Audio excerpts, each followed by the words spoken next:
J'ai vraiment envie d'exister en tant qu'humoriste, juste en étant le mec qui dit des grosses saloperies sur les autres humoristes. Aujourd'hui, on va parler de bande dessinée. Ce que je traverse, qui est difficile, et ce que je vois du monde et qui me détruit, je peux en faire quelque chose et genre c'est une solution pour pas aller trop mal. Même plus loin que ton premier rapport à la bande dessinée, c'est même ton premier rapport à l'humour, en fait, c'est Complètement. par à la bande dessinée. Tu te rends compte que les adultes peuvent être débiles aussi en tant qu'enfants. Ouais. Ça te met un truc de... Attends, ça veut dire que adulte, je peux être un gros teubé aussi. Et Putain, juste Léo parce Hart que s'installe aux Galeries Lafayette, putain. tout s'est construit en fonction de gens qui m'ont dit que ça allait pas marcher. Tous les caricaturistes de Montmartre, les caricatures, ça... Espèce d'enculé. Et... On est tous des horribles merdes. On va se regarder ensemble dans le miroir à quel point on est d'horribles merdes. Ça me plaît. Mais regardez quand même les dessins de Léo. Je suis en train de devenir de droite, toi. Et hello les petits amigos. Bonjour à tous, bonjour à toutes. J'espère que vous vous portez divinement bien. Moi ça va tranquille. Ici Clemzer pour ce nouvel épisode du Pont entre les arts. Tout le temps, foufou. Cette scène-là, je la veux dans un film. Allez, il C'est allait bon. sortir mes larmes. Il y a des passages sublimes sur la solitude. C'est pas vrai, Aujourd'hui, je reçois Léo Hart, humoriste et comédien, qui joue son spectacle L'écorché mou un peu partout. Même si, bon, surtout à Lille et à Paris, en vrai. Le principe du podcast est simple. J'invite des artistes pour parler d'un art qui n'est pas celui qu'ils pratiquent principalement. Et comme le veut le concept, dans cet épisode, on ne parle pas de stand-up, mais de bande dessinée et son rapport à celle-ci. Bonne écoute. C'était satisfaisant pour toi ? Ouais, sauf que je joue quand même à Nice, Toulouse, Nantes, mon spectacle en 2026. Bah, Ouais, j'ai dit un peu partout. un peu partout, mais surtout à Lille et Paris, donc t'as raison, ouais. T'as raison, je fais genre 3 dates ailleurs. Ça marche. T'es On worldwide. on valide le truc, je suis pas worldwide, non, je suis pas worldwide. Je l'ai fait en Belgique, mais j'ai fait dans un village de 30 habitants, avec les 30 habitants. Donc voilà, je vais fermer ma gueule en fait. Ouais, non, ouais. mais t'as- Je l'ai fait à Montréal aussi. Bah voilà, Mais franchement pour ouais. moi à partir de là, à partir du moment où il faut un visa pour faire ton spectacle, Worldwide. Non, Worldwide. c'est ça. Je vois, ouais, quand même. Léo Hart, Kevin Hart, même combat. C'est ça. eh bien Léo À part Hart. pour ce qui est de la. Voilà, je vais pas m'approprier. Non mais Je me rends compte du côté problématique potentiellement de ce que je viens de dire. pas de soucis, il passe son Voilà. spectacle à donner, à dire qu'il n'est pas problématique et. Ouais, c'est ça. toi, totalement. Ouais, je suis un blanc de merde, que ce soit clair. Voilà. Et j'ai pas, je suis pas Kevin Hart, même si on va y aller sur les hot takes tout de suite. Pas super fan de Kevin Hart. Non. Mais ouais. Bah, heureusement qu'on parle pas de stand-up parce que toi tu voulais Oui, c'est vrai. mettre à dos n'importe quel. Ouais, c'est ça. Ouais. Mais attends. Baptiste Le Caplin. Je sais pas. Ça me parle pas. Mais. En tout cas, bienvenue Léo Hart. Je suis décontenancé avant même que ça commence, c'est magnifique. Comment tu vas ? Écoute, ça va bien. Je peux vraiment pas bitcher parce que j'ai des casseroles à sortir. sur pas mal de monde. ça va se. En fait, il faut le dérouler un peu au fur et à mesure. J'ai vraiment envie d'exister en tant qu'humoriste, juste en étant le mec qui dit des grosses saloperies sur les autres humoristes. C'est vraiment mon objectif. Vas-y, dis un truc, n'importe quoi, je vais biper. Tom Boudet est un... Non, merde, j'ai dit... Ok, Clairement, avec ok. le bip, ça va être top. Non, ne mets pas le bip, je veux qu'on le sache. Bref, ça va bien. Ça va bien, je suis trop content de te recevoir. Là, au moment où on enregistre, j'ai vu ton spectacle il y a 4 jours, lundi, c'était trop bien.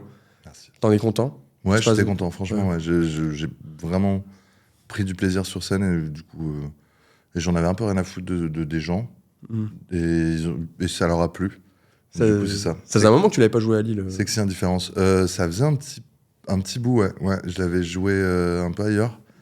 J'avais joué effectivement dans le coin de Nantes et tout. Mais à Lille, depuis septembre, je n'avais pas joué. Et j'ai testé plein de nouveaux trucs aussi, du coup, c'est cool. C'est vraiment ce que j'aime dans le côté... le faire plein de fois, ce spectacle, c'est que... Puis tu peux inventer des trucs sur scène, improviser et tout, c'est cool. Ouais. Mais ça, on va en reparler un peu plus tard du on est spectacle. pas là. Mais là, on va pas est commencer pas là. par ça, puisque aujourd'hui, on est là pour parler d'un autre art que tu apprécies particulièrement. Aujourd'hui, on va parler de bande dessinée. C'est ça. J'ai mis du temps à choisir, je ne savais pas trop. Ouais. Je me suis dit le cinéma et en même temps... Je suis tellement dans le game du cinéma déjà que c'était pas assez intéressant. Ouais. Je te rappellerai peut-être que si tu m'as googlé, il y a encore marqué réalisateur de Ouais, de film. court-métrage. Réalisateur de cinéma sur Google au lieu de comédien humoriste. Parce que j'ai réalisé un court-métrage il y a 10 ans, quoi. Et Google, il veut pas me lâcher là-dessus. Et la musique, mais je fais du son aussi. Du coup, je me suis dit, en fait, vraiment, on veut respecter Pont entre les arts. Un art que j'ai rêvé de faire gamin, qui était mon seul objectif, mais que j'ai complètement abandonné, bah, ça reste la BD. Et Ouais. du coup, je me suis dit, c'est peut-être le plus possible. Parce que comme je suis en train de plier le game dans tous les autres arts, je me suis dit, Mais ok, c'est c'est ça, lequel c'est- dans lequel je suis pas encore le king, quoi. Déjà, là, je te présente comme humoriste, mais en vrai, est-ce Non, qu'on ouais. peut pas te présenter comme acteur Là, je fais des croustillons aussi, tu sais, je fais tout. Non, c'est pas vrai. Mais je veux dire- T'es mais- mannequin, enfin. Ouais, non, j'ai été vraiment mannequin là. Tu le sais pas, mais je vais être l'égérie de la ville de Lille. Si, je sais Oui, très bien tu ce que le sais, c'est. mais oui, on s'en a parlé l'autre fois. Ouais, je suis mannequin aussi. Donc Mannequin top. pour la ville de Lille. une petite, Mannequin pour la ville de Lille, pour jouer un gros gag, mais je veux dire, c'est quand même, je vais avoir mon visage placardé partout à Lille. Je suis content de plus être à Lille. Ah oui. Bah surtout, et ça va faire un lien avec la BD, il voulait que j'ouvre la bouche au maximum pour que je fasse un gros teubé bien content d'être à Lille. Du coup, je suis comme ça. Sur toutes les photos. Et en fait, ce que je leur ai dit, c'est genre, vous savez ce que va faire n'importe quel adolescent avec un marqueur en passant à côté des affiches. Je vais avoir des gags partout sur ma face. Je suis à ça, justement, de reprendre ma passion de dessinateur BD pour aller moi-même dessiner les gags sur ma tête. Alors, quitte à avoir un gag, autant que ce soit un beau gag. Ouais, genre, c'est ça. Au moins qu'il soit bien fait et par moi, comme ça, c'est moi qui suis en maîtrise du truc. Et je vais faire des beaux trucs bien veineux et tout. Et je fais... Parce que vraiment, il y a des fois de la place pour 12 gags autour de ma tête. Et vraiment, et moi qui les apprécie énormément. Du multi-gag tout autour. Et ouais, ça c'est. Mais parce que ça commence par là, hein. Ça commence par dessiner des gags de toute façon. Ok. C'est une bonne amorce que tu me Ouais. fais là. Parce que moi, j'aime bien voir. Moi, j'aime bien voir aussi comment ça a commencé. Ouais. La BD, parce que dans une autre interview, et je vais beaucoup dire dans une autre interview, alors qu'en vrai, c'est quasiment que dans Bientôt la Fame, on peut citer. Ouais, c'est bien sûr. C'est Banquier, bientôt la fame. c'est des collègues finalement. C'est ça. Tu disais que ta mère lisait Astérix, un peu lisait des BD et tout quand t'étais petit. Ouais, Donc c'est de là que ça vient principalement. T'as ton premier rapport à la BD. Moi j'aime bien savoir ça, c'est des premiers rapports. Complètement, ouais, complètement. Je viens pas d'une famille riche du tout. En vrai, c'est pas mal prolo. Mais par contre, l'énorme chance que j'ai, c'est le capital culturel. Alors, c'est du capital culturel, ce que je disais, un peu considéré comme des sous-arts, c'est-à-dire le rock du côté de mon père, la soul, le funk dont il était obsédé, et la BD du côté de ma mère avec le magazine Pilote et tout ce qu'il y avait dedans, c'est-à-dire effectivement les Astérix, les Gottlieb, aussi, dont j'étais obsédé complètement gamin. Et c'est ça, ouais, ça vient de là, cette espèce de fascination pour la BD, qui est encore un art qui est un peu plus apprécié aujourd'hui, mais qui en plus à l'époque, dans les années 60, à l'époque du journal Pilote, c'était vraiment considéré comme de la sous-merde, la bande dessinée. D'ailleurs, Pilote, c'est Goscinny qui le crée, du coup, ce journal-là. Lui, il avait fui la Seconde Guerre mondiale en tant que juif, il était en Argentine, il a vécu aux États-Unis pas mal. Il a commencé aux États-Unis, là-bas il y avait Mad Magazine, et aux États-Unis, alors on parle des comics à la con avec les super-héros et tout, mais il y avait aussi déjà la bande dessinée adulte, genre dans les années 50 avec Mad Magazine. Et lui, il arrive et il voit la bande dessinée pour adultes, et il est comme un fou, et il dit mais je veux ramener ça en France. Sauf que quand il propose le truc en France, tout le monde l'envoie chier, en disant non, c'est pour les enfants, c'est pour les gamins. Ah ouais. Et du coup, il crée le journal Pilote, où il va chercher plein de dessinateurs et dessinatrices aussi avec boîte de talent. Il n'y en avait pas beaucoup à l'époque. Et en gros, l'idée, c'est de faire pour la jeunesse, mais d'arriver à placer des trucs pour adultes, quand même, malgré tout, de façon un peu pernicieuse, un discours aussi qui peut toucher les adultes dans ces bandes dessinées. C'est la première fois que ça arrive, parce qu'avant, c'était vraiment que de la BD pour jeunesse, soit avec des petits bonshommes teubés, soit avec des chevaliers ou des trucs, mais genre, t'avais Tintin, quoi, tu vois. Ouais. Tintin, il y a zéro deuxième lecture, c'est Prom Dog à 100%, quoi. Et lui, en fait, il arrive par l'humour et déjà, rien que dans Astérix et dans d'autres trucs qu'il a fait, les Dingos dossiers avec Gottlieb et plein d'artistes qui sont ensuite allés faire Fluide Glacial et des vrais BD pour adultes. Et je crois que c'est ça qui m'a pas mal gardé en admiration de cette forme-là encore aujourd'hui. C'est ce côté dans la création de dire, OK, la censure, finalement, des fois, s'auto-censurer, ce qui est le gros mot aujourd'hui, il faut pas que les artistes s'auto-censurent, mais genre la censure a créé des façons super intelligentes d'aller placer des choses et des discours dans quelque chose dans lequel tu n'avais pas le droit, normalement, de t'adresser aux adultes ou d'avoir un discours un peu plus intelligent et subtil que juste BD pour les enfants, c'est de la merde, on s'en fout, quoi. Mais ça c'est déjà plus tard dans ton évolution, ou même très jeune, t'avais déjà cette appétence. Il y avait déjà, je crois que ma daronne, elle était suffisamment intelligente pour déjà nous en parler et de voir, en fait, déjà ma mère se marrer devant des blagues. Tu vois, il y avait des blagues super absurdes, de l'humour juif, déjà rien que dans les Lucky Luke de Goscinny. Il y a une vanne, par exemple, que je trouve. C'est pas une vanne pour enfants, c'est dans la caravane, je crois. C'est les colons qui marchent pour aller conquérir le Far West, et puis ils crèvent de soif, ils sont dans le désert, et t'as deux gars qui parlent entre eux. T'en as un qui fait attends, j'ai soif et tout. Ce serait bien s'il y avait des cailloux. Il dit pourquoi des cailloux? Parce que c'est bien de sucer des cailloux quand t'as soif. Ça t'enlève la soif. Et du coup, ce serait trop bien s'il y avait une rivière, parce qu'il y a plein de cailloux au fond de la rivière. Et c'est pas une vanne, je pense, que tu comprends quand t'as 7 ans, tellement c'est absurde, etc. Ou peut-être tu la comprends, mais genre, ça te fait marrer en tant qu'adulte aussi. Enfin, en l'occurrence, je sais pas si t'as forcé de rire, mais je trouve ça un peu marrant. Mais je trouve, voilà, un peu fier d'avoir compris. Ouais, c'est ça. Alors, Et en fait, ouais, tu vois qu'il y a des doubles lectures, que ça fait marrer les adultes comme les enfants. Dans la façon de se comporter dans le rapport à l'écriture ensuite, il y avait cette logique-là de... C'est intéressant d'avoir des contraintes et d'aller chercher à les dépasser, quoi. Ouais, donc même plus loin que ton premier rapport à la bande dessinée, c'est même ton premier rapport à l'humour, en fait, c'est Complètement. cette part à la bande dessinée. Complètement, parce que comme la BD, comme la télé, comme les trucs, les humoristes souvent plus très adaptés aujourd'hui, mais qui faisaient marrer les parents qui bossent comme des crevards toute la journée, et puis le seul moment où tu les vois se marrer, c'est quand ils voient les cons à la télé ou quand ils lisent une BD qui les fait marrer. C'est la même chose, quoi. C'est le truc de il faut que j'arrive à faire pareil qu'eux, quoi. Déjà parce que c'est incroyable, parce que tu te rends compte que les adultes peuvent être débiles aussi en tant qu'enfants. Ouais. Ça te met un truc de attends, ça veut dire que adulte, je peux être un gros teubé aussi, et ça peut enlève marcher. la pression pour grandir. Et ouais, et c'est ça. Et en dessinant, parce que ouais, il y avait, enfin voilà, je vais pas mentir, il y avait aussi le truc de oh mon dieu, j'aimerais bien faire du cinéma ou des sketchs et tout ça, mais la bande dessinée, il y avait un truc sacré, quoi, là-dedans. Un truc de... Et mon grand frère surtout, lui dessinait super bien. Et genre, j'avais 8-9 ans, lui il a 3 ans de plus que moi. Il faisait des planches de BD de ouf. Hein. Et à un moment donné, il me dit vas-y, écris-moi des scénarios, parce que moi j'aime bien l'idée d'être scénariste. Et moi je te les dessine. Et du coup, on avait cette petite collab. Et lui ensuite, le pauvre, il a décidé de devenir docteur en philosophie. Autre voie. La BD, mais ouais, voilà. Mais bon, fallait qu'il y en ait un qui réussisse, c'est moi. Attends, mec, toi, ouais. c'est juste que tu prends ton temps. Mais... Ouais, non, bah écoute, ouais, c'est ça. C'est ça. Mais bon, non, mais. Mais donc, ouais. toi, tu t'écris des scénarios pour ton frère à ce moment-là, mais toi, t'as quand même dessiné. C'est quoi Je dessinais aussi, mais je dessinais forcément moins bien que mon grand frère qui a 3 ans de plus que moi. Et puis c'est vrai que moi, il y avait quand même une fascination pour Goscinny notamment, et pour les scénaristes en général, mais surtout pour Goscinny, parce que je me rendais compte que ce mec, c'était ses idées, ses textes qui étaient derrière Astérix, Lucky Luke, le petit Nicolas, Is No Good. Et genre, ouais. T'avais quand même...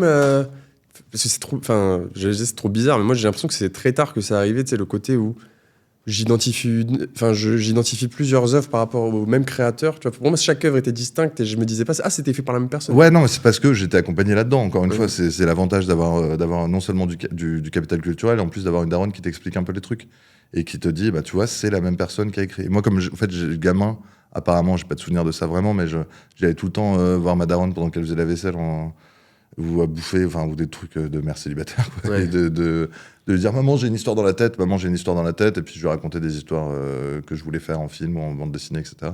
Et donc elle m'a orienté en me disant bah tu vois, lui ce monsieur là il écrit plein d'histoires et c'est lui qui fait toutes ces histoires très différentes les unes des autres. Et il y avait de l'ordre de la fascination. Et je te dis, à 9 ans, du coup moi j'avais un poster de Goscinny dans ma chambre, genre de Goscinny le scénariste et Lilian Thuram. C'était mes 2 héros absolus. Parce que je voulais surtout faire du foot. Mais on peut pas parler de foot pour Entre les Arts, parce que c'est pas un art le foot. Mais à la base, c'était surtout... Ça, c'est dans le pont entre les sous-arts. Alors que, putain, n'importe quel match de foot en termes de dramaturgie, ça dépasse n'importe quel... Non, mais oui, Vendeur. en plus, Mais, c'est vrai. J'ai déjà failli faire des ouais. épisodes sur le sport et tout, mais la personne n'est pas venue. Donc, Et ben voilà. de ce que tu dis, toi, t'as voulu faire plein de trucs. Je pense que t'as voulu être acteur, scénariste, footballeur, mais t'as aussi à un moment voulu être dessinateur de BD. Oui, ouais. Mais de bande dessinée, de reportage, de presse.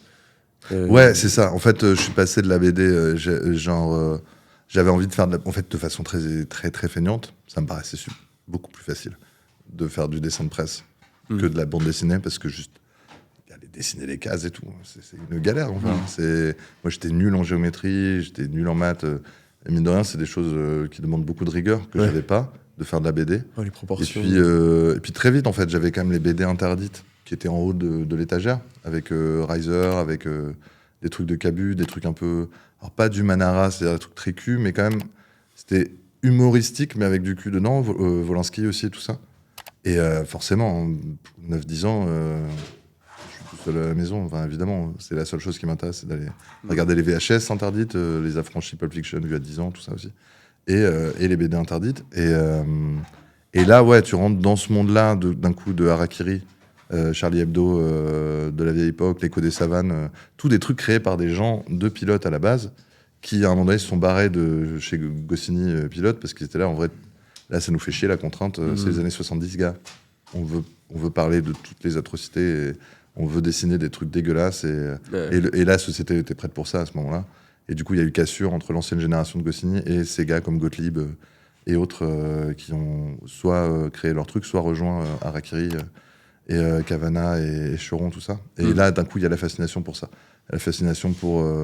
puis ensuite, pour le Canard enchaîné aussi et tous les artistes là-bas, de dessins provocateurs et rebelles et dégueulasses et qui te remettent, enfin, qui te choquent, quoi, vraiment.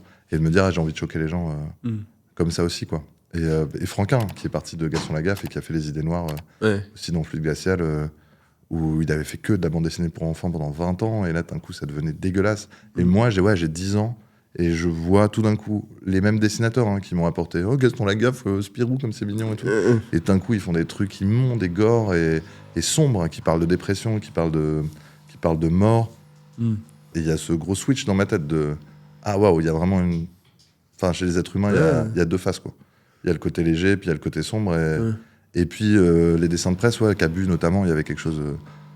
J'avais vraiment l'impression que c'était des choses qui pouvaient changer un peu la mentalité des gens et provoquer, et ça me parlait, quoi. Et donc, en plus d'être feignant, je me suis dit, ah ouais, si je veux vraiment...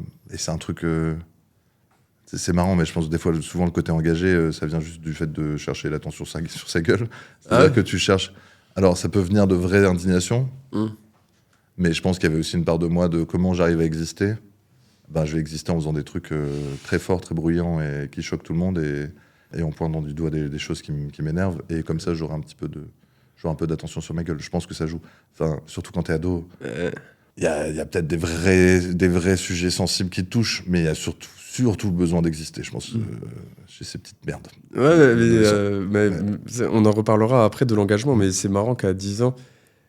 Enfin, en fait, c'est parce que tu suivais des personnes et qui, eux, ont fait un switch que toi, t'as grandi plus vite que ce qu'il fallait, quoi. C'est comme si, je sais pas, Squeezie, là, d'un coup, il se met à faire des trucs hyper engagés, gore. Oui. Les gens vont grandir fatalement parce que... Mais grave, exactement. C'est un très bon exemple. C'est d'un coup, Squeezie qui fait des films ultra gore où il parle de dépression et de suicide, ça va être... Faudrait pas que je dise ces mots dans un podcast, mais je veux dire... de S... Vas-y, dis tous les trigger words qui peuvent limiter dans l'algorithme. C'est ça. Donc, il va parler de S, de TS, et puis il va faire sa LMT. Ça veut rien dire. Mais mais il y avait vraiment un truc de choc de ah putain, en fait, le monde il est trash, le monde il est dégueulasse, et tu le vois déjà à travers tes propres expériences de gamin qui grandit, mine de rien. Mais il y avait quelque chose quand même quand t'étais petit. Non, j'ai un fond dépressif de ouf, mais en vrai de vrai quand même, je pense que c'était pas mal d'être accompagné par ça. Parce que il y a quand même n'importe quel gamin quand il grandit, il y a ce moment où il se rend compte que la vie c'est de la merde par différentes expériences. Mais le fait de réaliser ça tout en voyant, en étant accompagné par des dessins, des bandes dessinées d'artistes qui m'avaient accompagné gamin, et que là je voyais genre gérer cette merde-là à leur façon, c'est-à-dire en faisant quelque chose, en faisant des dessins, en faisant des bandes dessinées, en faisant des histoires. C'est quelque chose de rassurant immédiatement de « Oh, ok ». Genre en fait, ce que je traverse et qui est difficile, et ce que je vois du monde et qui me détruit, je peux en faire quelque chose, et genre c'est une solution. C'est une solution pour pas aller trop mal, quoi. Mais c'est fou que la plupart des enfants, on leur cache ce truc-là, quoi. Toi, ta mère, elle, du coup, elle était très... ça, c'était un peu comme caché, tu vois, c'est un truc que j'ai découvert après, mais bon, une fois que une fois qu'elle m'avait capté avec les trucs, je veux dire, c'était pas non plus comme si je regardais du porno hardcore et tout. Elle m'a pas dit, si elle m'avait vu en train de regarder du porno hardcore à 10 ans, je pense qu'elle m'aurait dit non, c'est pas bien, mais là, on en a discuté, et puis il y avait quand même, moi, je pense, un accompagnement un peu ok avec ça. Après, je dis, c'est des trucs, je dis 10 ans, c'était les premières fois où j'ouvrais les trucs, mais la réalisation, elle est aussi progressive avec les années. Et vers 15 piges, 16 piges, j'ai acheté Charlie Hebdo, mais c'était le Charlie Hebdo de merde de Philippe Val, qui a viré ciné, tout ça. Enfin, il y avait quand même pas mal de trucs un peu pourris dedans. Mais j'avais une fascination pour François Cavana, qui est le créateur de Harakiri, et qui est devenu Charlie Hebdo après, et qui est un mec qui me fascinait, et dont j'ai lu la biographie. Et j'étais obsédé par vraiment en fait, ce côté de la BD contestataire. Il y avait quelque chose de cette période années 60-70. En plus, en écoutant le rock de cette époque-là, et le Woodstock et tout ce truc, il y avait une vraie fascination, une nostalgie d'une époque que j'avais pas connue, des années 60-70 avec la contestation et tout ça, qui ensuite, dont je suis vraiment revenu après, parce que c'était quand même principalement des gros connards qui agressaient des meufs et qui s'excusaient, enfin, et qui trouvaient des excuses dans le fait d'agresser des meufs en disant que c'était la libération sexuelle, et c'était des horribles merdes pour la plupart. Mais malgré tout, ouais, c'est indéniable que ma fascination pour cette période-là, elle était dans... Waouh, c'était des gens qui avaient su dire merde au système. Et aujourd'hui, ouais, j'étais ado, c'était milieu des années 2000, et j'ai l'impression qu'on était dans une époque morte où, genre, là, tout le monde était dans le système et qu'il n'y avait plus de contestation comme il y avait pu avoir dans les années 60 et 70, où là, c'était, les gens étaient des vrais rebelles, et qu'aujourd'hui, c'était plus possible. On avait les bébés brunes, gars. Ces trucs-là, c'est ça les rebelles d'aujourd'hui. J'étais désespéré par ce qui était le côté rebelle de cette époque-là, quoi. Il n'y avait rien d'excitant dans les années 2000-2010, je trouve. Mais toi, tu as grandi avec du coup ce côté contestataire. Moi, je me suis fait une réflexion en voyant ton spectacle, c'est que il y a du propos. Il y a beaucoup d'absurde, mais il y a aussi du propos, parfois sur des longues séquences, mais parfois juste un petit truc que tu envoies comme ça. Et je trouve que c'est quand même plutôt bien dosé. Cool. Tu vois, mais ça fait longtemps que tu fais du stand-up. Est-ce que tu as l'impression d'avoir canalisé un peu ce truc-là? Tu vois, peut-être qu'au début, c'était plus brut. Tu sais, j'imagine un peu, parce qu'on les voit un peu, tu sais, des fois, les nouveaux humoristes qui arrivent très engagés et qui parfois mettent tellement de propos que ça alourdit les blagues, quoi. Ouais. Tu vois. Oui, je suis d'accord. En fait, en gros, ouais, quand je commence le dessin, parce que je commence à dessiner, du coup, enfin, je dessinais toujours, depuis toujours, mais quand je commence à montrer mes dessins aux autres, c'est quoi? C'est quand on fait des manifs. À partir de la seconde, enfin, non, d'abord, vrai de vrai, c'est au collège, dessiner les profs qui baisent entre eux, faire des caricatures des profs dégueulasses et insultantes au possible, et d'autres élèves de la classe et tout ça, gagner le respect des caïds du collège, Dimitri qui promet de pas me taper parce que je lui ai fait un dessin de la prof d'anglais à poil, enfin tu vois, genre de truc, ça devient un système de survie, tu vois, des dessins comme ça. Et Il là, c'est là où pour tu dessines. survivre. C'est là où tu apprends à bien dessiner les gags pour faire plaisir à Dimitri qui est peut-être un peu gay, et voilà, mais qui tape tout le monde en les traitant de pédé, mais au final quand même qui me demande beaucoup des gags en dessin. Donc voilà, on va pas juger, mais peut-être que Dimitri... Fais le plus grand, Léo. Ouais, plus grand, plus veineux là. Pas de prépuce, s'il te plaît. Et donc ça commence avec ça, et ensuite, là où vraiment, genre, je passe de juste le petit dessin de toute la classe que je file aux copains à la fin de l'année, les manifs en seconde et les blocus du lycée, tout ça, et où là, je dessine sur des pancartes, je dessine sur des banderoles. Putain, j'avais fait un dessin de ma proviseure du lycée Carnalec, Madame Martin, qui était élue MP en plus, donc anciennement les Républicains, et qui était notre proviseur de lycée. Donc je l'avais dessiné en train de coucher avec Dominique de Villepin, c'était pendant le CPE, donc du coup c'était Villepin qui était à l'origine de ce truc, et il y avait Sarko qui se tripotait à côté. Et je fais sur une énorme J'ai banderole. l'impression qu'il y a quand même il y a une ligne directrice dans... Mais parce que tous des trucs de fluide glacial et tout ça, enfin c'était Spirou avec des bites, quoi. Je veux dire, il y avait énormément de cul tout le temps, et c'était comme si c'était... Et c'est ça alors où je m'en veux maintenant aussi, et c'est pour répondre à ta question plus loin, le truc de la provoque, en fait, de le cul, c'est provoque et tout. En fait, non, c'est pas provoque le cul. Et j'aime parler de cul sur scène aussi et tout ça, hein, parce que je trouve ça intéressant. Mais enfin, je trouve ça intéressant. Ça peut permettre de raconter des trucs autres et de montrer de la vulnérabilité, c'est chouette. Mais là, en l'occurrence, c'était vraiment de la provoque pure et gratuite. Ouais. Et elle m'a tapé dessus, ma proviseure. Elle m'a tapé dessus en me traitant de connard et tout, parce que la grosse banderole. Et ça me fait marrer, parce que c'est les mêmes gens aujourd'hui qui disent il faut défendre la liberté d'expression, Samuel Paty, plus jamais ça, etc. Là, ils sont à fond pour la défense des caricatures et tout ça, mais la même personne. Hein. Mais à l'époque, elle aurait bien voulu me couper la tête, je crois. Mais, du coup, il y a un truc... Très provoque. Ouais, très, très provoque, gratuite, mais très dans la contestation, de dire on va attaquer la politique avec les gros sabots, quoi. Pas du tout de subtilité. Et le stand-up, finalement, j'y viens vraiment... J'avais fait une petite incartade dans le stand-up en 2012-2013, et je m'étais arrêté pendant presque 10 ans, 8 ans. J'ai repris en 2021, donc bref, les maths, c'est pas ça, mais je reprends fin 2021, début 2022, et j'arrive déjà, en reprenant, j'ai déjà ce truc, effectivement, de... Hey, c'est la provoque gratos, et arriver en disant alors vive ma phrase d'accroche quand j'ai commencé le stand-up, c'était comment ça va, bande de gros enculés de fils de pute. C'était mon opener. Et après je disais Après, j'ai rien contre les gros enculés de fils de pute, hein, parce que c'est quoi un gros enculé de fils de pute? Au final, c'est juste une personne bien en chair, qui est ouverte sexuellement, et qui a plein d'anecdotes à raconter sur son enfance. Donc, voilà quoi, c'est le truc. C'était un début qui marchait une fois sur 10. Et évidemment, je suis content d'avoir arrêté le stand-up et d'avoir repris après en disant, en fait, j'ai pas besoin de choquer les gens. Enfin, pour exister, je peux essayer d'aller chercher d'autres choses. Et surtout qu'effectivement, même tu parlais des gens qui débutent dans le stand-up et qui sont très politiques, mais des fois un peu, enfin, à juste chercher des applaudissements.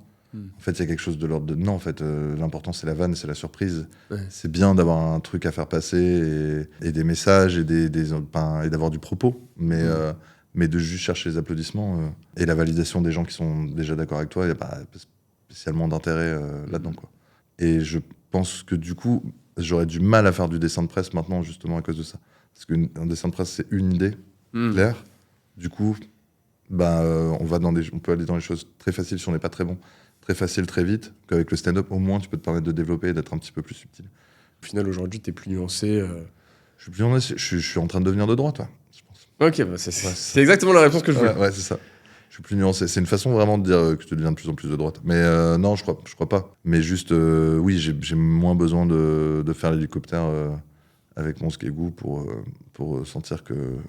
pour chercher le regard des gens. Ça va. Ok. Je suis un peu sorti. Ou de dessiner un proviseur en train de faire un acte sexuel avec le Premier ministre. Pendant que Sarko se touche. En vrai de vrai, j'avais envie de le pousser, Timéo. J'avais envie de faire, mais il m'a chié dessus, ce petit salopard, là. Tu sais, je me serais levé, il y avait une centaine d'enfants en face, j'aurais fait, les enfants! Ce chiard vient de me souiller. Aujourd'hui, est-ce que tu dessines? Ou t'as totalement arrêté? Franchement, ouais, j'ai complètement arrêté. Je dessine de temps en temps pour me marrer, même pas tant, pour faire marrer des copains quand je suis avec eux, ou quand je suis au téléphone et que j'ai un stylo et un papier devant moi. Et là, du coup, je vais dessiner pendant des plombes. Faut que j'arrête de faire ce jeu. Quand je dessine. J'aime bien dessiner, quoi. Et tu vois, voilà. Et j'aime bien. Non, ouais, c'est vrai que j'ai un peu arrêté. Il y a eu la réalisation que j'étais pas très très bon là-dedans, que ça demande tellement de rigueur et que c'est tellement plus facile d'être comédien. Tellement plus facile, tellement moins solitaire. Mais oui. Genre, c'est pas un vrai travail. Hein. Comédien humoriste, c'est pas un vrai travail. Enfin, si, parce qu'il faut s'affronter au monde, etc. Mais le dessin, c'est solitaire, t'es sur ton truc, et enfin, c'est impitoyable. C'est beaucoup plus dur d'en vivre aussi. Enfin, je sais pas, je faisais le chemin de la facilité non plus. Oui. Ouais, c'est pas comme si j'avais un plan Vu que tu roules sur l'or. Ouais, c'est ça. Non, mais en vrai, ça va, quoi. Et genre, j'arrive à bouffer et avoir un toit sur la tête avec le stand-up, c'est incroyable. Mais ouais, le dessin, la BD, c'est un milieu tellement plus dur, j'ai l'impression. En termes de... Puis avec les mêmes connards. Enfin, de toute façon, tous les milieux sont horribles. Enfin, il n'y a pas un milieu professionnel où les gens disent « Franchement, tout le monde est cool ici ». Ça n'existe pas, on est d'accord. Putain, j'aurais bien aimé d'en trouver un là pour te contredire, mais j'avoue que... Il n'y a pas... Ouais. Donc à chaque fois, on me dit « Ouais, c'est un milieu difficile quand même, celui dans lequel t'es Léo ». Et je suis genre « Mais tu bosses dans l'éducation nationale, c'est un milieu horrible ». En plus, moi, je suis pas tout le temps avec les mêmes personnes. C'est beaucoup plus de chance, quoi. Et la précarité... 2025, tout le monde est précaire, donc voilà. Demain il y a le RN qui passe, ton ministère de l'Éducation nationale, ça saute. Donc franchement, non, je suis content d'être là où je suis, mais c'est vrai qu'il y aura toujours un truc de j'aurais tellement aimé quand même, avoir une BD, des BD avec mon nom dessus. Ouais. Et t'en consommes d'avoir encore été dans le... J'en consomme encore, mais bon, pas après. Enfin, tu vois, Riyad Satouf, c'est extraordinaire. C'est l'art du futur. Ouais, ce qu'il a fait. Enfin, moi, je le suis depuis. Dans Charlie Hebdo, il faisait La vie secrète des jeunes, où il écoutait des conversations dans le métro ou au McDo ou d'autres, et puis il reprenait les conversations en faisant des petites cases, des petits strips. Et ensuite, il te sort Pascal Brutal dans Fluide, etc. Et tu suivais. Mais c'était de l'humour un peu trashouille, mais j'adorais. Et ensuite, il te sort l'arabe du futur, et ça devient un des BD les plus mondialement célébré, et c'est trop bien, quoi. Ça a l'air vraiment d'être un gars super, et il réalise aussi, il fait les beaux gosses au cinéma, et du coup il a un vrai truc de l'ordre de Riyad Satouf, c'est le king absolu, quoi, et qui a l'air trop gentil, genre tu sais, le genre de gars où t'es là genre si on se connaissait ce serait mon meilleur ami, et ouais, genre dans le genre de modèle de dire ouais, voilà, c'est le gars que j'aurais aimé être. Beaucoup de gens diraient Brad Pitt, ouais, ou Cristiano Ronaldo. Moi, c'est Riyad Satouf. Oh ouais, je Mais, pense pas. Hein. Genre, Je pense qu'il y a beaucoup de gens qui aimeraient bien les rencontrer, mais être ami avec. Non, être le. Enfin, non, mais honnêtement, pour être sincère, c'est pas j'aurais vraiment aimé être son ami, j'aurais aimé être lui. Tu vois, genre, c'est qui toi? Enfin, genre, il n'y a pas de célébrité où tu te dis, ah putain, j'aurais aimé être lui, j'aurais aimé avoir sa vie à lui. T'as son père, toi? Là, comme ça. T'es bien, toi, t'es heureux en fait, toi? C'est Ouais, quoi ton ouais, moi problème, je suis très content. Non, mais toi Putain. après, c'est plus des. Bah, tu sais, les artistes que j'ai vraiment beaucoup suivis, je dirais pas idolâtrés, j'ai toujours essayé d'être loin de non, ça, c'est bien. mais c'est plutôt des artistes musicaux et en vrai, où j'ai pas forcément envie d'avoir cette vie, tu vois. Ouais. Donc, Ouais, bah écoute. Hein. Non, moi, ce que je veux, c'est Mais je aller peux chez comprendre. Riyad Satouf et porter sa peau voilà. par-dessus ma peau, quoi. Ok, bah. Genre juste faire un masque avec sa peau de visage et puis le porter comme ça et juste. Ouais, Je suis Riyad Satouf et c'est juste ça fait de moi. Et ça fait pas de moi un mec bizarre, en fait. c'est un petit kink, voilà. C'est un truc. On peut se dire les choses. Ouais, Ok. bah, c'est le podcast C'est tout. de Et Pique voilà. Confidence. Et c'est pas contre la loi, parce qu'il me semble. Ce que je crois. Je pense que si. Je Mais en pense. tout Ah cas, ouais. Ok. Let's agree to disagree. Ok. Ok, on va faire une petite vérif après. Une petite vérif après, fact-checking, mais je crois pas que dépecer quelqu'un et mettre sa peau par-dessus son corps, ce soit illégal. Du moins, je crois qu'il y a une loi passée par Chiappa qui, je pense, un truc comme ça. Ouais, bah, sûrement. Ouais. De toute façon, quand Qui tu fait sais que pas. aujourd'hui c'est légal, je veux dire, dans un certain cadre et tout. Il faut un petit mot écrit de la part de la personne. Mais bref, Ok. Riyad, I'm coming. On l'identifiera. On l'identifiera sur le truc, bien sûr. Je ferai un Et, extrait exprès. Mais voilà, ça fait pas de moi quelqu'un de bizarre, je pense. Mais Non. non, c'est juste. Mais parce que Ouais. du coup, c'est vrai que donc là, même si t'en consommes encore, t'en consommes moins et t'as arrêté. Mais ça vient d'un épisode spécifique où en gros, toi, pour résumer, t'as eu l'occasion de présenter tes dessins à un salon du livre à Arras, le salon du livre d'Arras. Ouais, Arras, c'est ça, ouais, ouais. donc à Philippe C'était à Honoré, Charb. Philippe Honoré. Ouais, à Charb et Honoré, ouais, qui étaient deux dessinateurs de Charlie Hebdo et qui sont morts dans les attentats. Mais c'était 7 ans avant les attentats, ouais, c'est ça. Donc ouais, à ce moment-là, oui, c'est clair. Dans ma tête, il y a l'arrogance du gamin de 18 ans. Je vais montrer mes dessins à Charb et Honoré. Et demain, en fait, limite, j'ai déjà mon billet de train. J'arrive à Paris parce qu'il faut que je me mette à bosser, quoi. Je vais faire les dessins pour eux. Et j'arrive, en fait, ils sont extrêmement gentils dans leur retour. Enfin, Honoré, il est un peu plus vieux, qui m'envoie Froid, quoi. vieux froid, qui me dit ouais, non, c'est pas bien, regarde, il y a trop de texte. Et c'est marrant parce qu'effectivement, ouais, j'ai encore trop de texte dans mes stand-up, mais il y a trop de texte, c'est pas assez clair, tout ça. Première claque, ensuite Charb qui est beaucoup plus gentil. Et qui me dit c'est bien, franchement, c'est bien ce que tu fais. Mais en vrai, comme aujourd'hui encore, hein, quand t'as beau avoir un truc positif qu'on te dit, tu retiens que le négatif. Et du coup, je repars. Mais malgré tout, Charb, il me dit c'est super, mais il me fait un petit dessin. Mais il me dit pas viens bosser demain, quoi. On a besoin de toi, on attendait que de toi avant. Ça faisait toutes ces années. It's on the t'attendait. chosen one. Ouais, L'élu. il est l'élu. Et Enfin. c'était au Ouais, salon du c'est livre ça. de Arras qu'on le découvre. C'est quoi dans Dune déjà là Lisan El Gaïb, c'est ça. Mhm. C'était mon. J'avais envie d'être le Lisan El Gaïb de Charlie Hebdo, quoi. Timothée Et Chalamet. Timothée Chalamet. Et avec qui j'ai beaucoup de ressemblances en plus, c'est pas en commun. Donc, Ouais. Bah, il a les cheveux qui arbiquent un peu comme ça. c'est vrai. Mais ça n'arrête pas, quoi, dans la rue. Mais, Timothy, non, ok. Je suis des Ward, je suis une célébrité à part entière. Et, Il faut militer pour ton droit à être toi-même et pas juste les personnalités que t'as. mais c'est ça, juste en fait, ouais, c'est ça. Et je suis sûr que Timothée Chalamet, en plus, le problème, c'est qu'on le fait chier de la même manière avec moi. C'est Are you a plus little sûr. heart? Are you little heart? No, sorry, just leave me the fuck alone. Non, je sais pas où je m'en vais avec ça. Mais il y a le même. Ouais, non, on s'en va. Attends, de je Timothée recentre, Chalamet. parce que là, ouais, t'as recentrons. T'as contextualisé. Recentrons. Je ressemble à Timothée Chalamet. C'est ça le sujet. Là. Ok. Putain, il est insupportable. Mais non, mais tu. Oui, je vais au salon du livre d'Arras, machin, etc. Et juste, ils sont vraiment pas méchants, mais moi, j'avais besoin de validation. T'étais sur un fil, en fait. Oui, j'étais un crevard de validation. Et du coup, là, à ce moment-là, 18 piges, j'ai arrêté la fac. Donc, j'avais que ça, en vrai. J'avais pas d'autre plan. Je bossais en tant que. Tu sais, je distribuais les journaux gratuits à la sortie du métro. C'était ça mon objectif de vie. Et j'étais même pas bon là-dedans. Et là, ouais, d'un coup, tout s'effondre. Et je les emmerde tous. Et au lieu d'avoir le truc que j'ai eu après, en fait, bizarrement, au lieu d'avoir le truc de ah, ils pensent que je fais de la merde.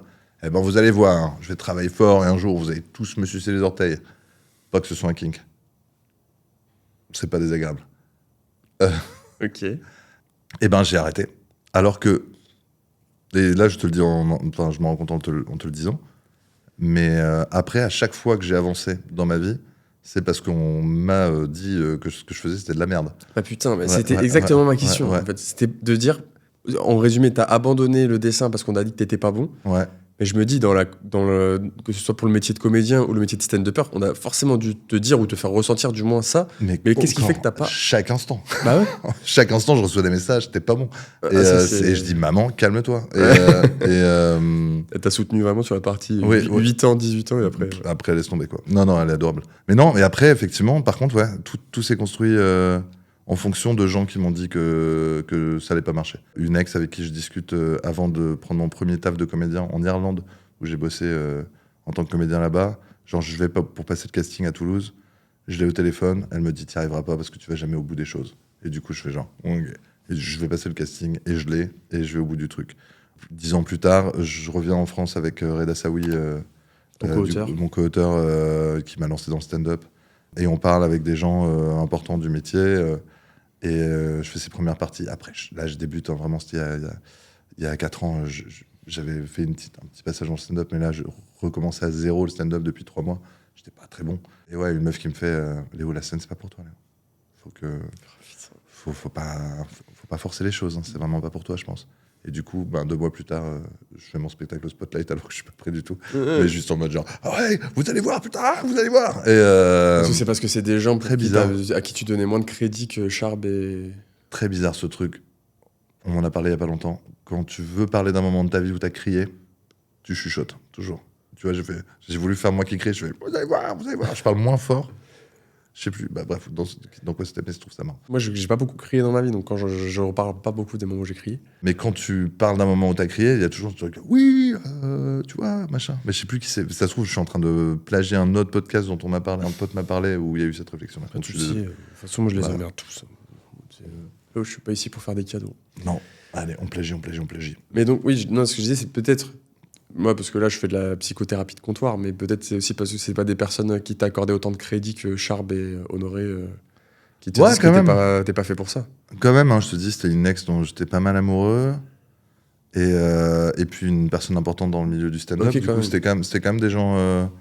Mais je crois qu'il y a eu ce truc, en fait, ça m'a tellement détruit intérieurement, mine de rien, de me dire, je vais pas être dessinateur, en fait. J'ai pas le talent pour, et j'ai pas la niaque de m'améliorer là-dedans, et je sens que je suis limité dans mes capacités à le faire. Et ouais, d'un coup, ça devient très sombre, et qu'ensuite, je me dis, ok, bon, je me dirige vers l'acting, du coup, qui a l'air plus simple. C'est fou de se dire ça, parce que c'est un métier ultra dur. En plus, j'ai zéro connexion de base. Je me suis très vite rendu compte, quand même, que pour gagner sa vie là-dedans, tout le monde autour de moi était super... soit avait des connexions, soit avait du pognon. Et que moi, j'étais genre, ok, j'arrive avec que dalle. Hein. Mais sur le moment, je me dis, ok, bon, je m'en vais là-dedans, dans le théâtre. Et quand on me redit, non, c'est pas pour toi, il y a eu un truc de, il va te faire foutre. En fait, Ouais, sinon, bon, quoi enfin, sinon, c'est sous les ponts, quoi. J'ai pas d'autre solution, donc je vais m'accrocher au moins à ce truc-là, qui a l'air pas si compliqué. Faut faire semblant d'être quelqu'un d'autre. C'est ce que je fais toute ma vie, finalement. Mais finalement, on fait tous ça. Bah ouais. On fait tous ça, Clément. On porte un masque. Ouais, il faut étirer le masque social. Mais complètement, en fait. C'est vraiment ça, je pense que... Il se fout de ma gueule, en plus. Non, mais je pense, Clément, sincèrement, chaque être humain porte un masque quelque part.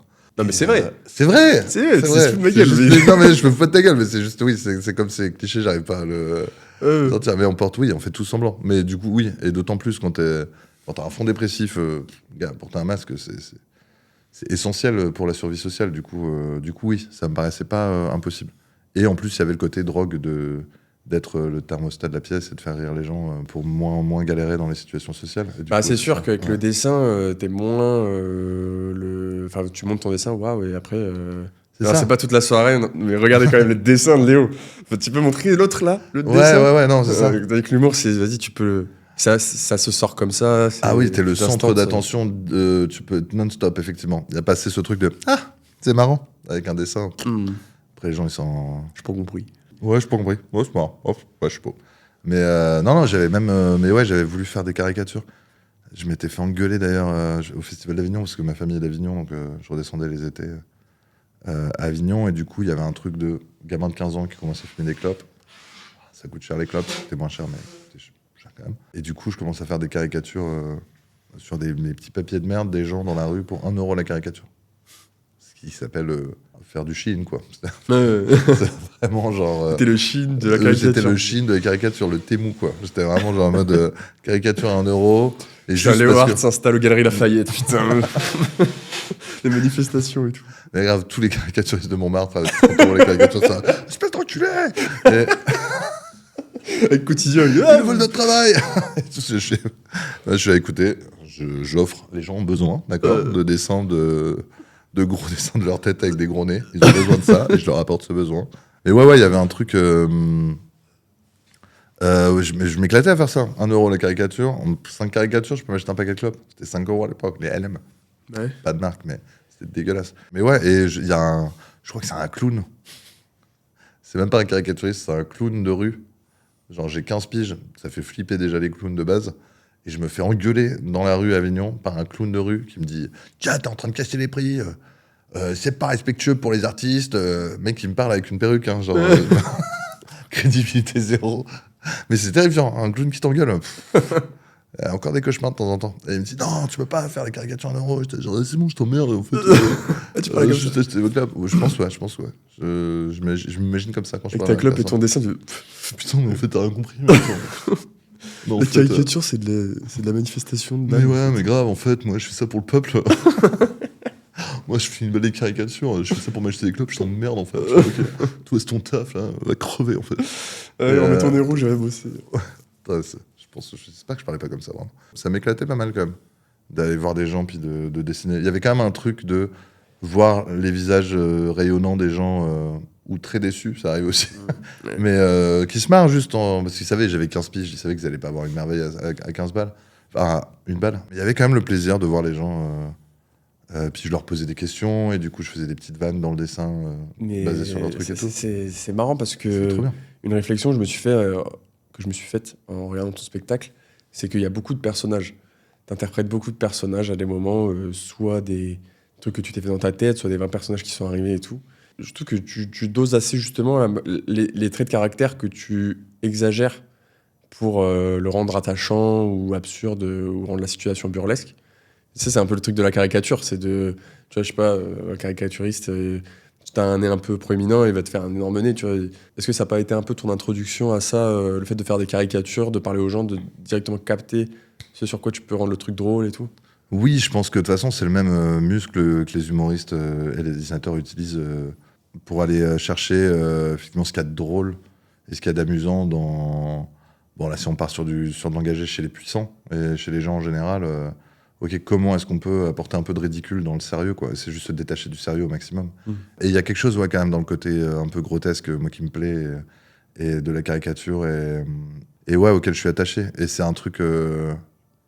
un des plus beaux, je te parlais de la frustration de quelque part de me dire ah j'aurais jamais de BD avec mon nom dessus. Mais quand j'avais fait mon court-métrage qui était une comédie très trash et qui avait bien marché, qui avait pas mal tourné dans des festivals un peu partout dans le monde et tout, un des plus beaux compliments qu'on ait pu me faire, c'est ça ressemble à de la BD.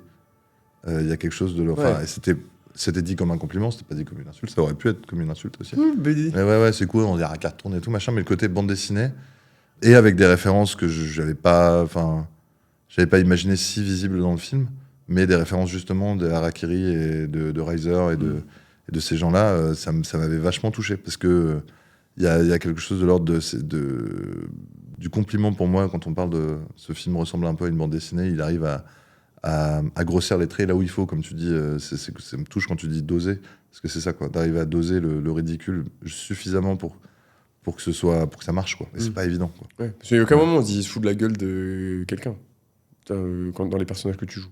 Il y a des fois quand même, ouais. si Oui, je peux me après, regarder, ouais. c'est encore le truc d'engagé. Non, mais il y a des tu te moques, fois, je c'est- suis très gratuit aussi, hein. Ouais. Mais non, mais ouais, j'essaie quand même de doser un peu. Je sais pas, en fait, j'aurais pas tant définir genre ce qui me plaît dans la bande dessinée. Tu vois, ça marche rarement les adaptations de bande dessinée au cinéma, par exemple. Parce que c'est son univers propre et que Je te trouve dur avec C'est Guillaume souvent Canet, fort. mais je comprends. c'est vrai que je suis une petite ref à Guillaume Canet dans le spectacle. Moi, les balles, il y en a pour tout le monde, ouais. Tous les puissants, là. Donc pas dormir tranquille ce soir, le Guillaume. Et, sachant que je m'attaque à lui. Ça siffle. Ça siffle dans les oreilles. Non, ouais, c'est vrai. Non, c'est souvent foireux. Mais parce que oui, c'est un médium à part entière qui est très difficile. C'est très difficile de retranscrire ce que tu peux avoir comme émotion en BD et de le mettre au cinéma, quoi. Ça va souvent être ridicule au cinoche. Mais d'avoir un esprit BD, j'aime bien l'idée de l'esprit BD, quoi. Parce qu'il y a quelque chose de base dans la bande dessinée que je trouve justement de contestataire un peu. Tous les fanzines des années 70 aussi. Enfin, pour moi, ouais, il y a quelque chose de la contre-culture qui me plaît vraiment dans le rapport à la BD. De moins en moins, évidemment. Mais comme le stand-up, c'est récupéré aussi de ouf. Mais je veux dire... Mais c'est ce qui me plaisait aussi dans le stand-up quand j'ai commencé, quoi. C'était de rester dans cette logique de contre-culture et de pas s'inscrire dans une institution déjà poussiéreuse, quoi. Mais ça t'est déjà arrivé, que ce soit dans le spectacle ou à l'inverse à l'époque, d'écrire un truc, de le jouer et de te dire ça c'est bien, mais c'est pas le bon canal. C'est par exemple. Ah ouais, de ouf, ouais. Ouais, complètement. Ce qui est cool avec le stand-up, c'est qu'il y a pas mal de trucs que tu peux adapter quand même. Des choses où tu te dis, ah, j'aimerais bien en faire un court-métrage, j'aimerais bien en faire une BD. Et c'est assez relativement facile d'aller lui trouver une place, à cette idée en stand-up. Mais pas pour tout, quoi. Il y a des fois des choses, effectivement, j'avais fait la tentative, et on va en refaire avec Reda Saoui, de faire une émission ultra tard, un peu late show, mais en plus barré qu'un late show, en plus justement un peu punk et underground qu'un late show américain. Et on s'était amusé à créer vraiment des petites scénettes absurdes avec des participations de plusieurs personnes. Et des happenings chelous et un peu esprit Conan O'Brien dont je suis un énorme fan. Et Conan O'Brien, c'est qui? C'est un ancien auteur des premières saisons des Simpsons. Ouais. Et les Simpsons, c'est Matt Groening qui vient de la BD aussi. Et donc du coup, il y a tout ce petit...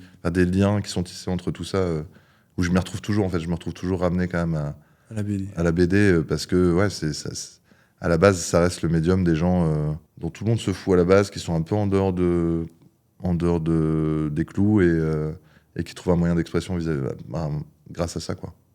Et qu'on va traiter de potache immature.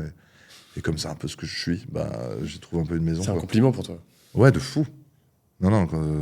Même dans ton affiche de spectacle, il y a un côté BD au final. Ouais. Oui, ça. complètement. C'est Poilaudan Bertrand qui a fait ça, et c'est une super affiche, mais ouais, on en avait parlé, je lui avais envoyé un dessin dégueulasse. En plus, en me disant, ouais, j'aimerais bien un truc un peu comme ça. Genre. Et puis, il m'a fait ce truc que je trouve extraordinaire. J'étais là, c'est vachement mieux que mon spectacle, cette affiche. Mais il va falloir bosser pour rendre le spectacle aussi bien que l'affiche. Mais ouais, super. Ouais, il y aura toujours, je pense, un lien d'affection fort à ce médium, même si, encore une fois, je le dis, mais malgré tout, je m'en suis un peu détaché de cette période. Parce qu'il y a eu la réalisation, en fait. Au final, ouais, t'as différents moments de réalisation. À 10 ans, genre... Waouh, les gens sont dark et c'est trop cool. Ensuite, à 25 piges, waouh, les gens trop dark que je trouvais trop cool. En fait, ils sont super dark et pour beaucoup très problématiques. Et c'était grosse merde. Et je les envoie chier. Et d'arriver, en fait, et je trouve ça bien. On parlait des idoles tout à l'heure. Justement, moi, ça m'a permis de me détacher. J'avais un rapport vraiment d'idolation à beaucoup de ces figures de la bande dessinée et du stand-up aussi, et d'autres trucs, et du cinéma. Et d'un coup, il y a eu ce truc de « Ah non, mais en fait, c'est des merdes, ces gars !» Et chaque fois, tout le temps, il y a des nouvelles histoires qui sortent. Et d'un coup, ouais, détachement total de « Non, tu sais quoi, en fait, j'ai pas de dieu vivant. Je vais me construire moi-même et avec d'autres gens autour de moi qui je fais confiance, que je trouve humainement correct et juste pas des horribles merdes. Et on va faire notre propre truc à nous, en fait. » Et tu te détaches du côté aussi... la chape de plomb un peu, au-dessus de vouloir atteindre tes idoles et de se dire non, en fait, il y a personne d'exceptionnel et leur parcours, ce que j'idolâtrais comme période des années 60-70, c'est de la merde, quoi. Mais ça vient ça vient progressivement, quoi. Se dire, on va faire notre propre chemin et on va pas border en regardant tous ces vieux et en se disant, on n'y arrivera jamais, c'était trop fort. Non, c'est des vieux queutards de merde qui allaient se faire foutre. Ils avaient du talent de malade, mais je veux dire, ça n'excuse rien. Et puis on va avoir un peu confiance en nous, quoi. C'est un peu ça. Bah si, tu vois, maintenant que tu m'en reparles de ça, je pense qu'il y a un truc qui m'a dégoûté de l'idolâtrie comme ça. Moi, j'adorais Seb Melia. Ok, ouais. Tu sais, je trouvais... moi, tu vois, aujourd'hui, je fais un podcast, tu vois, stand-up. Je trouvais que tout ce qu'il entreprenait, il avait en plus cette humilité, fausse humilité, après, tu vois, de dire...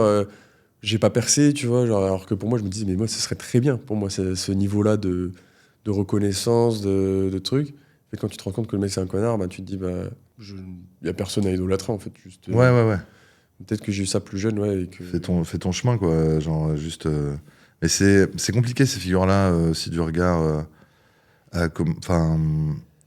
Parce que effectivement, du coup, tu dis, ok, je me détache de ça. Malgré tout, il y a les influences qui restent quand même. Enfin, et tu vois, là, il y a eu un gros scandale dans le monde de la BD, c'était avec Bastien Vives, qui en gros a été accusé d'avoir beaucoup d'inceste, de la célébration de l'inceste dans ses bandes dessinées. Puis moi, je lisais pas Bastien Vives. Je sais qu'il était très apprécié chez les fans de BD, mais moi, j'étais pas plus ouf que. Enfin, je connaissais juste pas. Et au départ, je lis. Le fait que oui, les gens s'attaquent parce que, notamment, tu as une bande dessinée avec un petit garçon qui a un sgeg immense. Encore une fois, l'importance des sgags dans la bande dessinée. Et au départ, je suis genre, là, c'est un dessin, ça va. Moi, je suis un peu genre dans la défense de Bastien Vives. En plus, je vois qu'il y a beaucoup de ligues catholiques aussi, de gens qui sont contre ces trucs-là. Et genre, quand je me dis, à gauche, on se mélange avec les ligues catholiques pour aller contre un artiste, je me dis, il y a peut-être un truc qui va pas là. Et du coup, et surtout, moi, je me rappelle de Gottlieb, qui faisait des bandes dessinées ultra cul et dégueulasses aussi, des fois, pareil, avec des enfants qui avaient des énormes gags. C'était dégueulasse à mourir, mais j'avais 10 ans, je riais en regardant ça. Et j'ai eu ce truc de me dire, non, là, attention, là, tu vois, ça va trop loin, parce que le wokisme et compagnie, parce que je me suis dit, là, c'est du dessin. Moi, je suis opposé à ce que, tu vois, genre... sur un plateau de tournage, sur un spectacle, ou dans le milieu professionnel ou social, ou familial, quoi qu'il arrive, les gens se comportent mal avec d'autres gens, mais je me disais, dans l'art, dans les dessins, tu peux tout faire, en l'occurrence. Ça, c'est vraiment un truc où il faut que tu puisses être libre de sortir toutes les horreurs possibles et imaginables qui puissent te traverser l'esprit, ou qui puissent... c'est un endroit, c'est un crachoir, quoi, tu vois, genre la planche de BD ou le canevas, enfin, je veux dire. Et du coup, je suis en mode genre, tu sais quoi, non, là, je suis pas d'accord. Ah, putain, là, je vais quand même. Puis il y a une pétition pour lui dans je sais pas quel journal, avec Blanche Gardin et tout le monde qui défend Bastien Vives pour le droit à dessiner et tout. Et je suis là, genre, ouais, là, je crois que je vais aller le défendre, ce mec, parce que c'est pas possible et tout. Et ensuite, je vois une interview de Bastien Vives qui dit, non, mais c'est vrai que l'inceste, je trouve que c'est une chose extrêmement excitante. Et je suis là, genre, fuck off. Et vraiment, ça a été immédiat le truc de va te faire foutre, je vais prendre. Mais voilà quoi, gars, genre, t'es qu'une grosse merde en fait. Jamais de ma vie je vais perdre une seconde d'énergie à te défendre. Ouais, laisse tomber quoi, gars. J'étais prêt à mourir sur une colline pour ta liberté d'expression, mais en fait, t'es juste une merde. Ouais, t'es une merde. Du coup, ouais, voilà, il y a des fois ces moments-là de réalisation que progressivement, je vais encore continuer à apprendre des trucs et à réaliser d'autres choses sur ça. Je reste attaché à cette contre-culture-là. Mais ouais, j'arrête d'en faire un truc... de fantasmer cette période-là, de fantasmer cette vision de l'art. Et je reviens finalement à l'admiration des gens comme Goscinny, qui était aussi une merde, Goscinny, mais humaine, apparemment horrible patron et tout ça. Pas de casserole tant que ça occupe, mais genre, ce truc de vas-y, en fait, je fais des trucs dégueulasses dans mon spectacle, je dis des trucs dégueulasses. Mais l'idée quand même de... Dans la vie privée aussi. Et dans la vie privée, à rien du tout, gars. Ok. C'est quoi, t'as entendu quoi? T'as entendu parler de quoi? Tu fais tomber ton téléphone? T'étais de me filmer, c'est ça? Tu veux me filmer, c'est ça? Non. Gars, j'ai rien fait du tout, d'accord? Ça devient Jonathan Cohen. Putain, je fais des imitations sans me rendre compte maintenant, merde! Je me lève Ah putain. Donc, sans pour dire... Allez, on arrête. Non, mais ouais. Non, mais ouais, il y a des trucs. Genre, j'aime bien provoquer toujours. En fait, je suis là, genre, aujourd'hui, je suis un artiste mature. Que dalle. Je suis toujours... j'ai rajouté un truc immonde dans le spectacle et tout, juste pour mettre les gens mal à l'aise, parce que j'adore mettre les gens mal à l'aise. Juste là pour faire des d'horreur au public et tout. Et que j'adore. Mais, non, je sais pas, il y a toujours une manière de le faire... de parler des trucs les plus horribles, mais d'arriver à juste... c'est le plus excitant dans le taf, quoi. C'est de se mettre des challenges de ça, je vais pouvoir le faire, mais d'arriver à emmener les gens avec moi. Ouais. En fait, c'est ça, justement, dans le spectacle, à ce moment-là, il y a un moment donné où je raconte des trucs horribles. Puis ensuite, je dis, finalement, c'était mignon. Et les gens font ça, oh. Et je leur ai fait accepter un truc abominable en l'espace de 5 minutes. Et ensuite, je leur fais un rappel à quel point ils sont eux-mêmes horribles d'avoir réagi de façon mignonne à ça. Et j'aime trop ça, j'aime trop ce sentiment de la provoque. Mais aujourd'hui, comme l'utilisation de l'humour noir, en fait, je dis aujourd'hui comme s'il y a une période, même mon époque et tout.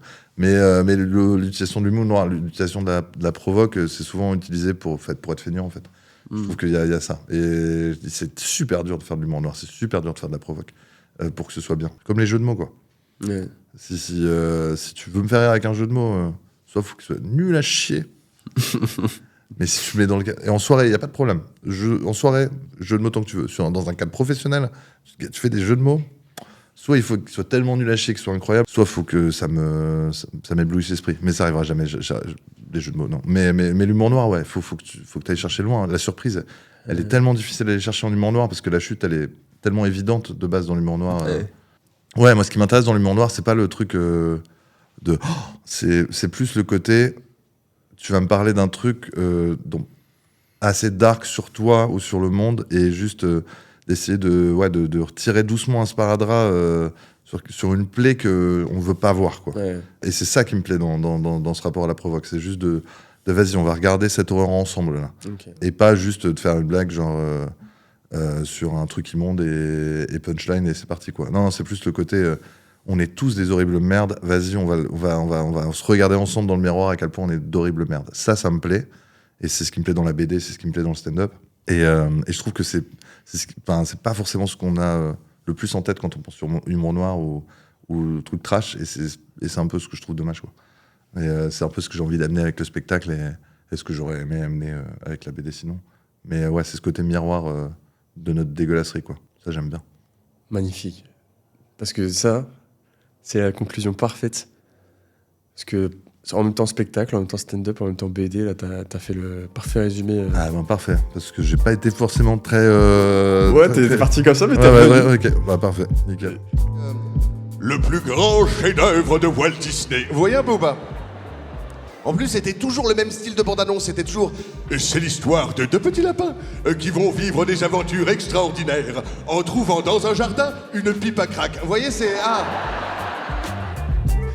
J'aime bien, avant de finir, comme on arrive sur la fin de l'épisode, de finir sur un petit top 5 d'œuvres, de... Tu vois, on peut même aller au-delà de la bande dessinée s'il n'y a pas 5 œuvres que tu peux recommander de bande dessinée, mais c'est 5 œuvres de dessin, quoi, que tu recommandes, quoi. Je vais te dire ça dans le désordre, mais oui, j'ai parlé de Riyad Satouf, effectivement, il faut lire tout Riyad Satouf. Notamment si t'as aimé les Beaux Gosses, le film, il y a tout son truc, genre le jeune acteur, où il revient sur le casting de Vincent Lacoste, qui avait 13-14 piges quand il l'a fait, et où il y a son point de vue aussi. C'est vraiment hilarant et chouette de regarder ça avec les yeux d'un adulte quand t'as été un ado qui voulait avoir la lumière sur sa gueule et de voir ce que c'est vraiment, et c'est assez marrant. Mais ouais, l'Arabe du futur, c'est un chef-d'œuvre, et tout ce que fait Riyad Satouf. Les oldies, Gottlieb et Goscinny, les Dingo Dossiers. Les Dingo Dossiers, ouais, j'ai mon neveu de 8-9 ans là qui les lit. C'est un truc des années 60 assez portant plus sur la société des années 60, et ça fait quand même péter de rire mon neveu de 8-9 ans aujourd'hui. Et c'est ultra malin, c'est ultra inspiré british, en fait, c'est ça aussi que j'aimais beaucoup chez Goscinny, et les dessins de Gottlieb sont fous. Bretéché, elle m'a vraiment accompagné de l'enfance à l'adolescence, au côté jeune adulte. C'était une des seules meufs dans le milieu de la bande dessinée qui a fait des trucs dans Nouvel Obs, notamment Les Frustrés et tout. C'est tellement malin, et c'est tellement des... Aujourd'hui, t'as des réels sur Insta qui sont des pâles copies de ce que faisait déjà Bretéché pour critiquer la société bourgeoise dans les années 70, et elle était ouf comme meuf. Ensuite, on a quoi? Je vais faire un petit hommage au Québec, Guy Delisle, qui a fait des merveilles absolues en termes de romans graphiques. Là, si tu veux parler de BD romans graphiques, sur ses voyages, il a fait beaucoup de voyages en Birmanie, parce qu'il accompagnait sa femme qui est chez Médecins Sans Frontières, je crois. Et du coup, il a été dans plein de pays. Il a été dessinateur en Corée du Nord aussi. Il a fait tout un truc sur la Corée du Nord. Ah ouais. C'est vraiment du reportage BD, en l'occurrence, et c'est assez fascinant. Et ça permet de... Ouais, c'est un bon médium. En fait, pour les gens qui viennent des bouquins sans dessin, quoi, des bouquins pour adultes, et qui ont envie de se lancer un peu dans la BD, ce côté un peu oh là, des dessins, mais j'ose pas, tout ça. Guy Delisle, c'est un bon moyen de tomber amoureux de la BD pour ça. Et il a fait le guide du mauvais père, qui est le seul truc, c'est toujours à chier les bandes dessinées, genre le guide le guide du quarantenaire, le guide du machin, etc. Et souvent, c'est ce que tu te retrouves quand tu deviens papa, ou quand t'as tes 40 ans, t'as la BD des quarantenaires. Toujours à chier. Et le guide du mauvais père, en l'occurrence, c'est vraiment genre juste Guy Delisle qui se dit « Ok, si j'étais la pire merde avec mes gamins, comment je serais si je m'autorisais à faire ça ?» Tu sens que c'est un truc un peu genre... Il se laisse aller, et cathartique, mais en même temps très tendre, et c'est cool. Et Émile Ferris, dessinatrice américaine, en l'occurrence des États-Unis, qui est juste un des trucs les plus beaux que j'ai jamais vu. C'est Moi, ce que j'aime, c'est les monstres. C'est 2 tomes énormes et c'est percutant, c'est perturbant et elle a un parcours de vie complètement fou et qui mériterait un podcast lui tout seul et c'est trop bien. Bah, elle est la Voilà. bienvenue, Bien sûr. Et puis de toute façon. si on parle anglais. So you got no problem with that, yeah? We can do it in English, eh? I thought all right. Look at me, the foot and eyes, clumsy. Look at me, the foot and eyes. Tell me we're gonna do this foot and podcast in English. T'es à moitié allemand. C'est que... Va te resiffler. Non, j'essayais de faire cockney un peu, j'arrivais pas là. Je crois que j'ai pas assez bu, j'ai pas bu d'alcool. Putain, ça c'est vénère les invités qui se la donnent pas avant de... Ouais, non, mais je suis désolé, c'est le premier podcast que je fais sans être complètement ruiné par la tease. Et Ça me fait plaisir. En même temps, ouais, déçu. franchement, Ça a c'était un peu un challenge pour moi de me dire, ok, je vais y arriver. Bon, j'ai pris un peu de poudre au shot, mais je veux dire, à part ça, il y a vraiment que dalle. Petite picouse, quand même, petite picouse, j'ai pris un thèse. Mais vraiment, c'est tout. Merci pour ton Voilà. top 5. Super, Merci C'est cool. pour ton top 5, franchement. ça me fait plaisir, ouais. Je recommande à tout le monde d'aller jeter un œil à ce que tu nous recommandes, évidemment. Bien sûr, Avant de finir, j'aimerais qu'on repasse un petit tour sur ton actualité, bien forcément. sûr, évidemment. Au moment où sort l'épisode, il y a ton spectacle que tu joues à Lille le 10 janvier, Ouais, c'est ça. L'écorché mou. Mm. N'hésitez pas à aller voir. Pour moi, c'est un des meilleurs spectacles qui se fait en ce moment en termes de stand-up. J'en vois pas énormément non plus, je vais pas vous mentir, je suis pas Sylvie Humour, mais... Le dernier spectacle que t'as vu, c'était Titoff, non je crois. Non, mais en tout cas, moi, j'ai passé un très bon moment et je recommande... Enfin, genre, vraiment, pour moi, il n'y a pas de... Si ton truc, c'est ça... Non, c'est... Vas-y, tu vas forcément passer un bon moment. Donc voilà, je sais pas si en termes d'actu, après, tu vas être l'égérie de la ville de Lille, donc C'est regardez ça. autre chose que votre téléphone quand vous marchez dans la rue. Et Géry de la ville de Lille, exactement, sur tous les panneaux publicitaires. Sinon, mon spectacle à Paris, donc aux 3 bornes, en février. Et puis, il y a d'autres dates dans d'autres lieux qui vont suivre après. À Toulouse, en février aussi, la petite comédie de Toulouse. Et en septembre 2026, donc pas tout de suite, mais la billetterie, je crois, déjà ouverte, à Nice, au Beaubar. Et à Nantes, à la compagnie du Café Théâtre, je crois que ça s'appelle. Et donc voilà, donc ça, n'hésitez pas à travers toute la France, allez se payer une bonne tranche, je sais pas, regardez, de rigolade. De rigolade. La rigolade, c'est important. Et de toute façon, pour suivre tous tes projets, tu peux lever ton petit doigt, comme ça on va mettre ton Instagram, Léo Art. C'est ça, Leohardt. Donc voilà. Bah, de toute façon, je sais pas pourquoi j'appelle alors que ce serait Oui, écrit là. c'est marqué, là, ça suit ton doigt. Là. Ok. Et tu peux mettre ce que tu veux du coup là. Ouais, là, peut-être je changerai parce que ça fait longtemps qu'il est là. Ouais. Bah, n'hésite pas vraiment. Ok. Même des trucs un peu humiliants pour moi et tout, ça me dérange pas. Non, pas du tout. Non, Pas du tout. En tout cas, je vais conclure. Je vais conclure, Léo. On se concentre.